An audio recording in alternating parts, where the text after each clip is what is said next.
Assalamualaikum class 7th students. We were discussing chapter 6 physical and chemical changes. We had discussed till chemical changes and today we will discuss rusting of iron. Rusting of iron जैसे आप जानते हैं लोहे की चीज़ों पर जंग लगना जो है वो rusting of iron कहलाता है. When an iron object is left in damp air for a considerable time, it gets covered with a red-brown flaky substance called rust. This is called rusting of iron. तो ये rusting of iron होती किस वजह से है? क्योंकि जो अपने सराउंडिंग में एयर और वाटर प्रेजेंट होता है उससे वो ही आयरन के सरफेस पे रिएक्शन करके एक ब्राउन रेड सब्सटेंस बनाता है जिसे अपन रस्ट कहते हैं.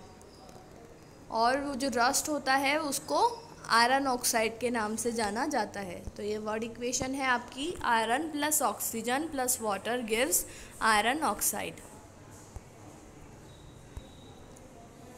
तो अपन ये कह सकते हैं रस्टिंग ऑफ आयरन जो है वो एक केमिकल चेंज है क्योंकि इसमें एक नया सब्सटेंस बनता है जो कि आयरन ऑक्साइड है.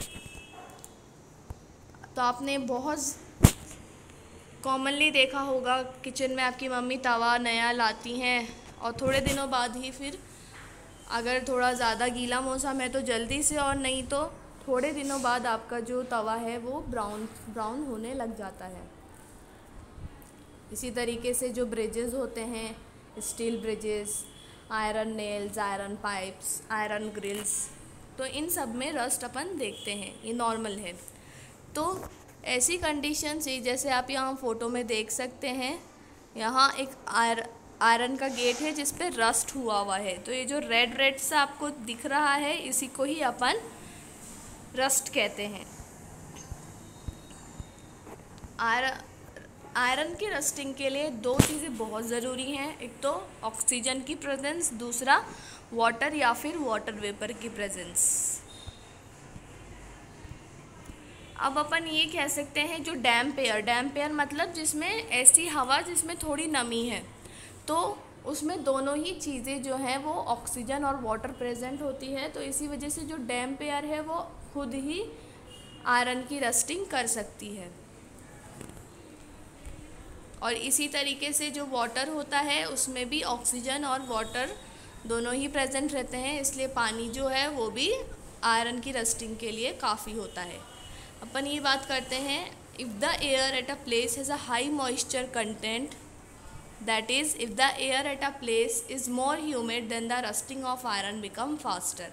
जहाँ मॉइस्चर ज़्यादा होगा वहाँ रस्टिंग भी ज़्यादा होगी.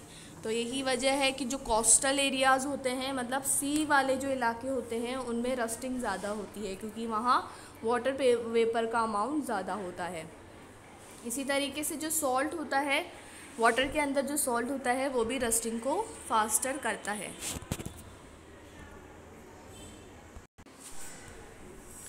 The presence of salt in water make the process of rusting of iron faster. Thus, an iron object will rust much faster when kept in sea water than when kept in fresh water. अब ये जो rusting होती है ये iron की चीज़ों को बिल्कुल ख़राब कर देती है और उनको बिल्कुल यूज़लेस कर देती है क्योंकि ये जो रस्ट होती है सॉफ्ट और पोरस होती है और धीरे धीरे जो है ये गिरती है. अब ये आयरन के ऑब्जेक्ट्स पे ही तो एक तरीके से आयरन का ऑब्जेक्ट जो है वो पतला होकर गिरता रहता है और इसी तरीके से वो यूज़लेस हो जाता है. तो इसलिए रस्टिंग ऑफ आयरन को बचाना बहुत ज़रूरी है. तो अपन आयरन की रस्ट को रोकने के लिए क्या क्या कर सकते हैं? तो सबसे पहला है अपन उसको पेंट मतलब जो आयरन की चीज़ें हैं उनको पेंट करके प्रिवेंट कर सकते हैं रस्टिंग को. When a coat of paint is applied to the surface of an iron object, then air and moisture cannot come in contact with the iron object and hence no rusting take place. The window grills, railings, steel furniture, iron bridges, railway coaches and bodies of car, buses and trucks are all painted regularly to protect them from rusting. इसी तरीके से time to time जो है oil या Greece डालना चाहिए. आपने देखा होगा जब आपके घर में जो गेट्स होते हैं वो आवाज़ करने लग जाते हैं तो मम्मा उसमें तेल डाल देती हैं. तो जो तेल होता है वो एक मशीन्स के इजी वर्क करने के काम में आता है. और जब अपन किसी चीज़ में तेल डाल देते हैं तो उसमें एयर और मॉइस्चर का कांटेक्ट नहीं हो पाता। इस तरीके से अपन आयरन ऑब्जेक्ट्स को रस्टिंग से बचा सकते हैं। Then iron rusting of iron can be prevented by galvanisation. तो गैल्वेनाइजेशन ऐसा प्रोसेस होता है जिसमें जिंक मेटल की एक पतली सी लेयर जो है आयरन ऑब्जेक्ट्स पर चढ़ाई जाती है। इसके अलावा गैल्वेनाइजेशन जो है वो मोल्टन जिंक मेटल में आयरन ऑब्जेक्ट्स को डुबाकर की जाती है। इससे क्या होगा, जो जिंक है वो क्या होगा, जिंक को एयर और वाटर से कोई फ़र्क नहीं पड़ता, वो अनरिएक्टिव रहता है, जिससे अपनी जो आयरन की चीज़ें हैं वो रस्ट होने से बच जाती हैं। इसी तरीके से अपन क्रोमियम की भी कोटिंग करा सकते हैं। क्रोमियम प्लेटिंग जो है steel furniture, tap bicycle, bicycle handle bars, car bumpers, इन सब में जो है आयरन क्रोमियम कोटिंग कराई जाती है। Rusting of iron can be prevented by allowing it to make stainless steel. तो स्टेनलेस स्टील से बनाकर भी जो है आयरन की रस्टिंग को कम किया जा सकता है। अब आप जानते हैं अपना जो शिप्स जो होते हैं वो, तो जैसा कि आप जानते हैं जो शिप्स होते हैं वो आयरन के बने होते हैं। अब ये हमेशा ही सबमर्ज रहते हैं सी वाटर में, और जो सी वाटर में सॉल्ट होता है वो उनकी रस्टिंग को बहुत ज़्यादा करता है। तो हमेशा इनको रेगुलरली पेंट किया जाता है, फिर भी जो है शिप्स जो हैं बहुत सारी रस्टिंग से डैमेज हो जाते हैं। तो इसी वजह से यहाँ शिप्स की रस्टिंग से अपन को बहुत ज़्यादा पैसों का नुकसान भी होता है, क्योंकि जो शिप्स के जो पार्ट्स होते हैं उनको बार बार चेंज किया जाता है। The iron pillar at Delhi, तो ये आप देख सकते हैं, ये आयरन पिलर है, दिल्ली में है। आयरन पिलर लोहे का है ये, लेकिन इसकी एक खासियत है कि इसमें अभी तक जंग नहीं लगा है। और इसका वेट कितना है, एक तो ये 7 मीटर्स लंबा है और 6000 किलोग्राम इसका वेट है, और 1600 ईयर्स पहले इसको बनाया गया था, लेकिन ये आज तक जो है रस्ट इस पर नहीं लग पाई है। तो अपन ये देख सकते हैं कि जो अपने इंडियन साइंटिस्ट थे उनके पास बहुत अच्छी टेक्नोलॉजी थी इतने साल पहले भी, कि उन्होंने इतना अच्छा रस्ट रेजिस्टेंस वाला पिलर बनाया। Then crystallisation. क्रिस्टलाइजेशन का मतलब है किसी भी चीज़ के क्रिस्टलों का बनना, तो उसको अपन क्रिस्टलाइजेशन कहते हैं। जैसे अपन ये जानते हैं कि जो सी वाटर में सॉल्ट होता है उसे अपन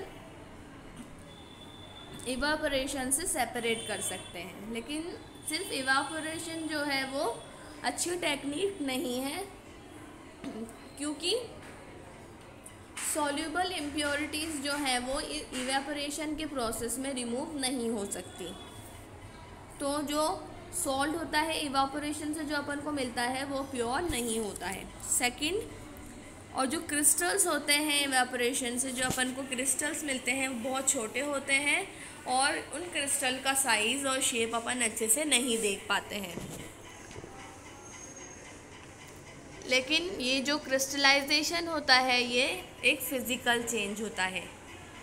अब क्रिस्टल्स क्या होते हैं? The solid particles having flat surfaces, straight edges and regular shapes are called crystals. ज़्यादातर सब्सटेंस जो है वो क्रिस्टल्स की फॉर्म में रहते हैं। जैसे कि आपने शुगर का एक छोटा सा टुकड़ा लिया होगा, मतलब बिल्कुल शुगर, वैसे बहुत सारे क्रिस्टल्स होते हैं। अब अगर आप देखोगे तो उसका एक अलग ही स्ट्रक्चर होगा, अलग ही शेप होगा, तो उसके एक पीस को अपन जो है क्रिस्टल कहते हैं। अब क्रिस्टलाइजेशन क्या प्रोसेस होता है? The process of cooling a hot concentrated solution of a substance to obtain crystal is called crystallisation. और ये जो क्रिस्टलाइजेशन प्रोसेस है ये प्योर सॉलिड सब्सटेंस को सेपरेट करने के काम में आता है, क्योंकि जो इम्प्योर सब्सटेंस होता है उसमें दो तरीके की इम्प्योरिटीज़ होती हैं, इनसॉल्यूबल और सॉल्यूबल। तो जो सॉल्यूबल इम्प्योरिटीज़ हैं वो फिल्ट्रेशन से रिमूव नहीं कर सकते अपन, क्योंकि इनसॉल्यूबल इम्प्योरिटीज़ तो छन के निकल जाती हैं, लेकिन जो सॉल्यूबल इम्प्योरिटीज़ हैं फिर उनको अपन क्रिस्टलाइजेशन के प्रोसेस के द्वारा अलग करते हैं। तो ये आपकी एक्टिविटी है to obtain pure copper sulphate crystal from an impure sample. तो आप इम्प्योर सैंपल लेंगे कॉपर सल्फेट का, उसमें अब आप एक्टिविटी में क्या करेंगे, एक बीकर लेंगे, उसमें 100 ml वाटर भरेंगे और कुछ ड्रॉप्स डाइल्यूट सल्फ्यूरिक एसिड की उसमें डालेंगे। अब आपको वाटर तब तक हीट करना है तब तक वो जो है बॉयल होना ना चालू हो जाए। फिर आप उसको जो कॉपर सल्फेट पाउडर आपने लिया है उसको हिलाकर हॉट वाटर में डालेंगे और तब तक डालेंगे जब तक आपका जो कॉपर सल्फेट है वो डिज़ोल्व ना हो जाए। तो ये जो आपका सॉल्यूशन है उसे अपन सैचुरेटेड सॉल्यूशन कहेंगे। अब ये जो आपका सैचुरेटेड सॉल्यूशन होगा आप उसको फ़िल्टर कर लेंगे ताकि उससे इनसॉल्युबल इम्प्योरिटीज़ रिमूव हो जाए। फिर ये जो आपका हॉट और कंसनट्रेटेड सॉल्यूशन होगा आप इसको कूल करने के लिए छोड़ देंगे और उसको बिल्कुल भी टच नहीं करेंगे। After some time we will see large copper sulphate crystal at the bottom of the beaker. Separate the copper sulphate crystal from solution by filtration and dry. The soluble impurities present in copper sulfate do not crystallize and hence remain behind in the solution. इसी तरीके से अपन फिटकड़ी जो है उसको भी इसी तरीके से प्रिपेयर कर सकते हैं। और जो इम्प्योर कॉमन सॉल्ट होता है वो अपन क्रिस्टलाइजेशन के प्रोसेस से प्यूरिफाई कर सकते हैं। Thank you, that's all for your chapter physical and chemical changes.